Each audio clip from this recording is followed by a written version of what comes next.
What's up, y'all? It's your girl Killa. What it do? It's your girl Killa. What's up, Key Killers? It's your girl Killa Key, and we are back with another episode, Conversations with Killa Key, episode 4.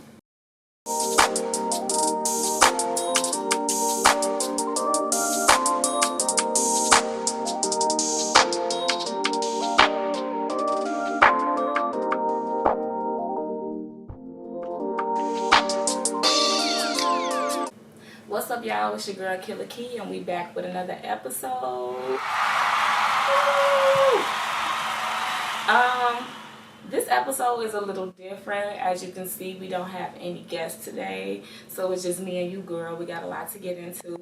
But before we get into that, as y'all can see, we got new scenery, a different scenery going on. Shout out to my girl, Slim Brown Thing. I believe that's her Instagram, Shay. She made my logo. So if you like it, you want to get your own, definitely hit her up, and I will have her Instagram down below. But like I said, girl, we got a lot to chit chat about. So come on in. Let's get into it.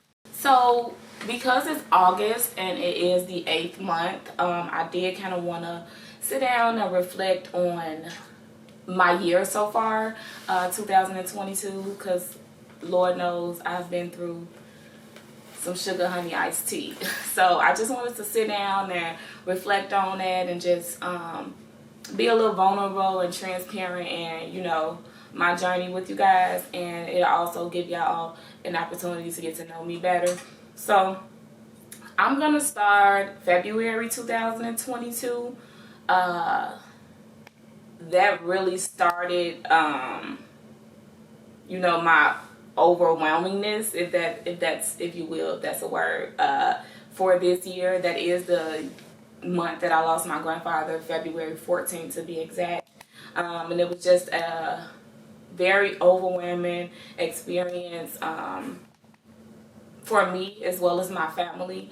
But grieving is definitely a process, and I didn't realize how much it affected you until it happens to you, you know, because sometimes we often judge other people who are grieving. You know, we'll look at them and say, I wouldn't do that, or I wouldn't say that, or, you know, however. And I found myself being real judgmental when it came to other people in their grief, not knowing that, you know, I would experience that sooner than later.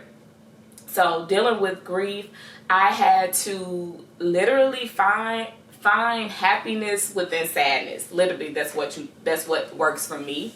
So I just found some things that made me happy, or, you know, all right, or smoke. Right, smoke. No, literally, you have to find a hobby and something that really gonna get your mind off whatever you're thinking about, or actually dwelling in it helps me too. I honestly think of the good things about my grandfather, who he was to me, who he was to my family, the type of man he was, you know, something funny he might say or do. So sometimes I kind of dwell and reflect in that, you know, and I be trying to make my memories overpower, you know, the way that I feel. So that's kind of really how I've been going through my grief, and it's a lot harder than it sounds, because sometimes I find myself literally just being in the dump. I just want to cry about it all day, and that's fine too. But, you know, we have to figure out, you know, ways to keep us uplifted, because if you stay down for too long, you'll fall in depression. Then you forget to eat. You know what I'm saying? Anything. So I be trying to keep my spirits high, even though, you know, I'm grieving. And also, I wanted to be aware of other people's grief, because he was special to all of us. He was a husband, he was a father, he was a grandfather, an uncle. He played many roles. So I wanted to appreciate him and you know, show my love for him without it affecting other people. So I found myself being limited into what I post about him, or, you know, limited as to when I post him, or I kind of had it from our other family members so that they won't be affected by that and it won't interfere with their grief. That's that's been a battle within itself. I'm still trying to figure out how to cope with that, grieving on my own, but still being aware of other people's grief.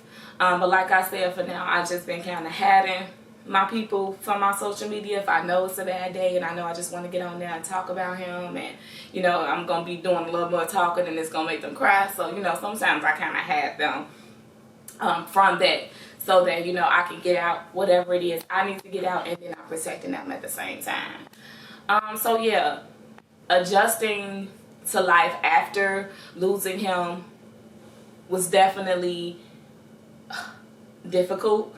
I wanted to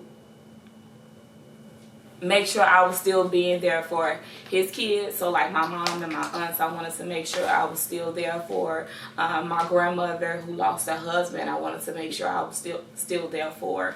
And she's such a strong woman. Every time I looked over at her, or even looked at her then and looking at her now, she just gives me so much joy, because I never, and not to say that she doesn't have her moments, but I never see her down. I never see her crying. I never see her, dwelling too much in her sadness. So that definitely gives me strength when I look at her. So yeah, adjusting to the new normal has been quite the journey, but me and my family, we've definitely stuck together.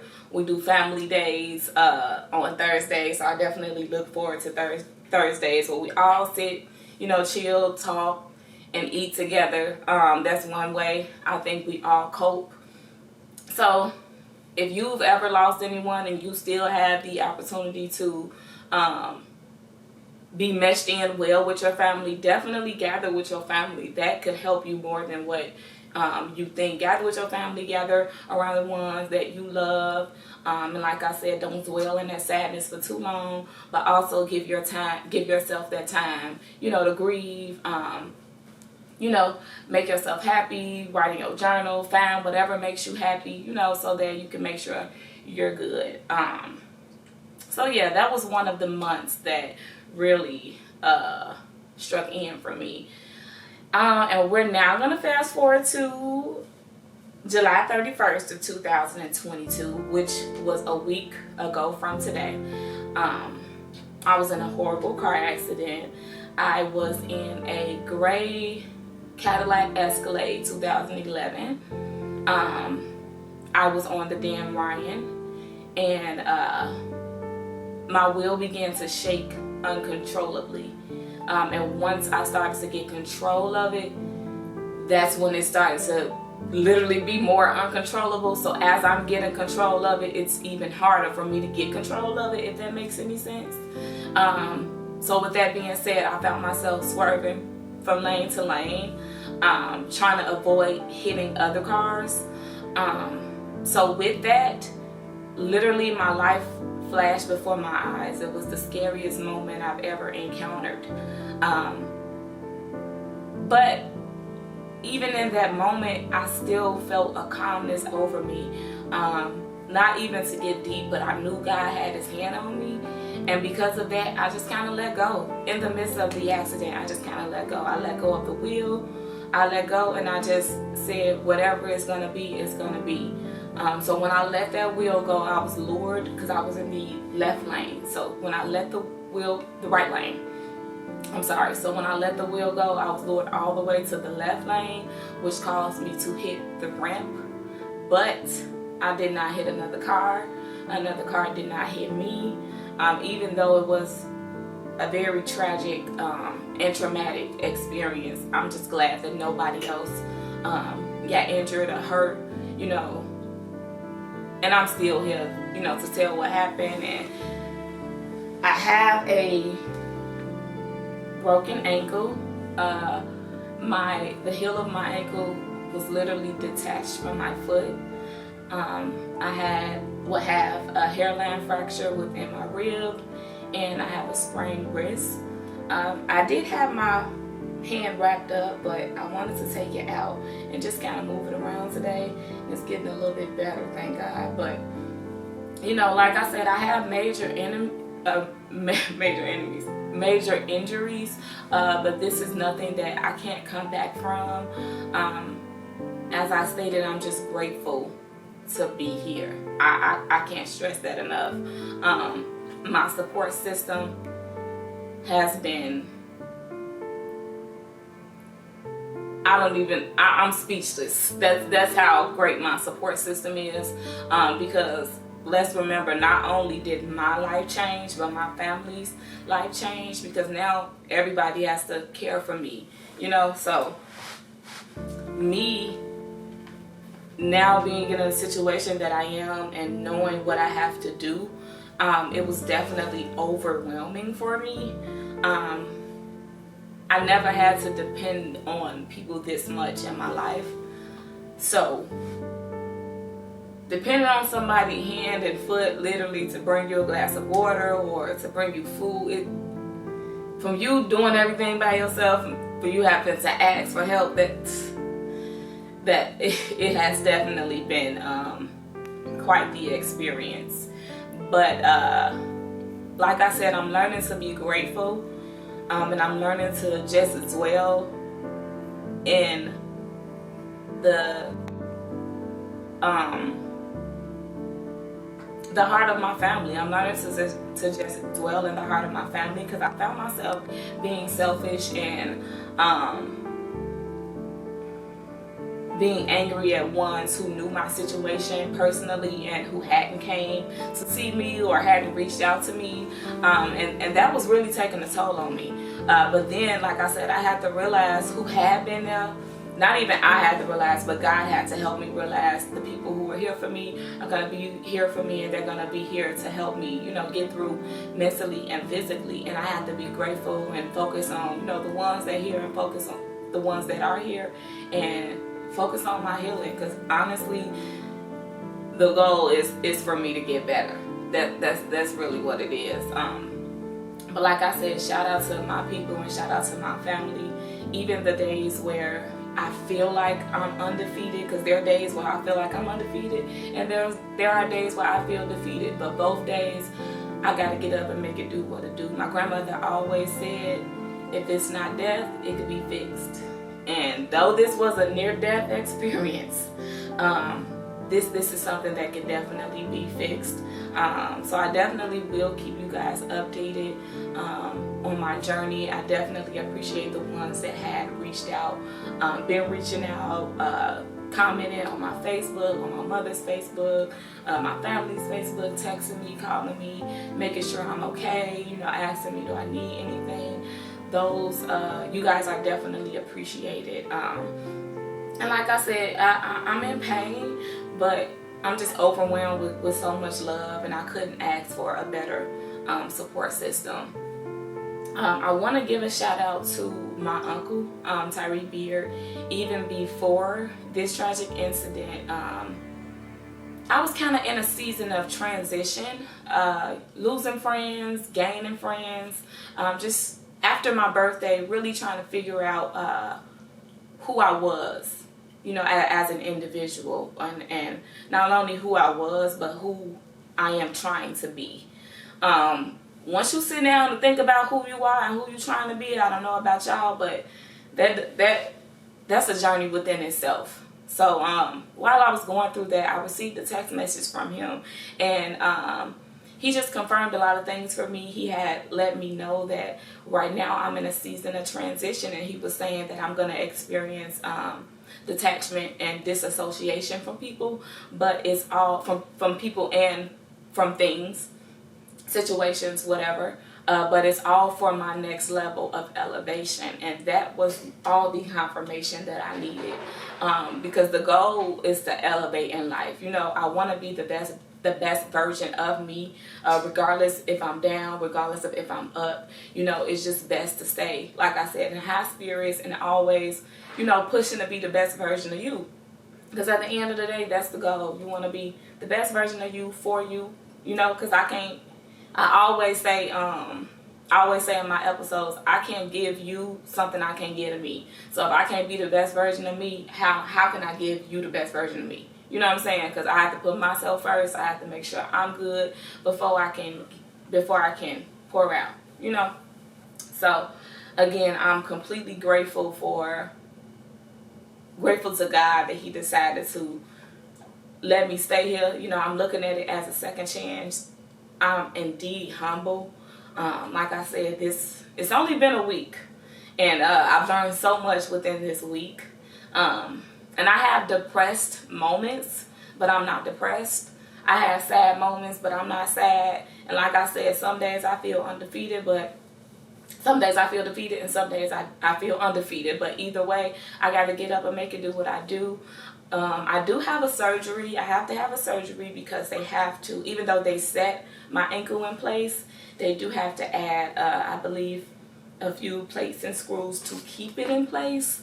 And after that, they have to decide, number one, I have to have the surgery, and then number two, we're going to decide exactly how many surgeries need to be had. And then after that, I go right into therapy and rehab, you know, to get back walking and, you know, just adjusting to my new normal. So, like I said, this is going to be quite the journey, but I'm ready. I'm willing to do whatever it takes to make sure, you know, that I don't fall into depression, to make sure that my mental is good, so that I can be 100%. So, again, thank you guys so much for reaching out. I know a lot of you were inquiring on what happened. So, again, that's what happened. Again, I was on a Dan Ryan, lost control of my wheel, end up hitting a ramp. No one else got injured but me. So, yeah, I'm just trying to adjust to my new normal. But I'm still grateful to God that I'm still here, you know, grateful to still be breathing, to still be moving, you know, regardless of how I feel, even though I'm in pain. I'm overlooking it because I'm just so grateful. I'm so grateful. I'm loved. Shout out to my parents and my brothers, because at the end of the day, people come and see me, but they get to go home. When it's just us in these walls, they work in 24/7 to make sure I'm good. And like I said, it's not just affecting, this hadn't just affected me, but it affected them as well. So I'm just completely grateful. So with that being said, let's get into the key of the week. Shout out to Alicia, Over the Top Young. This is her name on Facebook. She said, nobody ever talks about healing. I'm going to start over. She says, nobody ever talks about how healing takes you to a place that requires separation and makes you feel lonely. Your phone be dry, the people you associate yourself with become more distant. You find yourself doing life by yourself until you realize elevation requires separation. Elevation is healing. Elevation is shedding the old you so that you are intended to be whoever you want to be. Don't give up on your healing. Don't give up doing your healing journey. It's ugly, it's ghetto, but it's definitely worth it. And in this season, that is definitely something I can relate to. The goal is to elevate. If we're not elevating, we're not growing. And if we're not growing, we're the same. I think a lot of people are scared of change, but change doesn't necessarily have to be bad. We have to change for the better.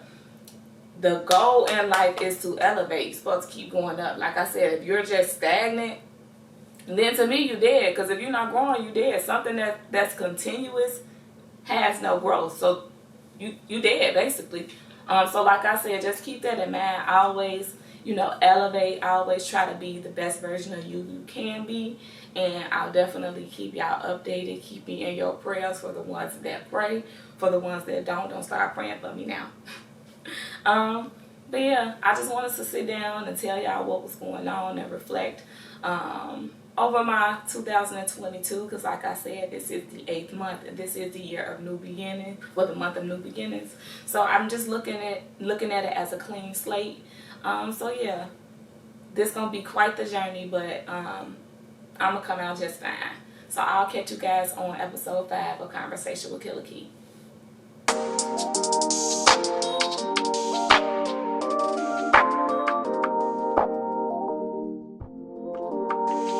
Before y'all get the clenching them pearls, I do not have to sit in a wheelchair.